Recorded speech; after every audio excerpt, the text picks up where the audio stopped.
এই যে এখানে ঢোকার জন্য কত টাকা করে লাগে আল্লাহ জানে।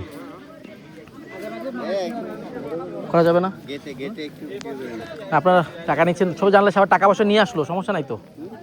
টাকা নিচ্ছেন যে জানলে মানুষ টাকা পয়সা নিয়ে আসবে এটার জন্য একটা এক্সট্রা। আচ্ছা, হ্যাঁ হ্যাঁ, না এটা এটা অস্বাভাবিক কিছু না, নর্মাল, এটা সিম্পল নর্মাল বিষয়।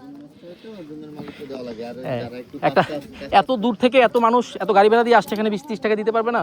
এটা সিম্পল একটা ব্যাপার, এটা আমরা নর্মালভাবেই নেই। যাই হোক, জায়গাটা খুবই সুন্দর। আর এখানকার রক্ষণাবেক্ষণের জন্য ওরা কিছু টাকা রাখে, যেটা এইখানকার যে জুমগুলো নষ্ট হয় এটা রিকভারির জন্য। হ্যাঁ হ্যাঁ, পাশে বেড়া দিছে, যে দেখেন এখানে একটা সাইনবোর্ডও দিছে, সুন্দর। হ্যাঁ হ্যাঁ হ্যাঁ, রাইট রাইট রাইট। কত টাকা নেন? একটা নির্দিষ্ট অ্যামাউন্ট আছে? 30 টাকা। আচ্ছা আচ্ছা, ঠিক আছে, আপনারা ওইটা মাথায় নিয়ে আইসেন এবং দেখেন জায়গাটা কত সুন্দর। ও মাই গড, ওয়াও।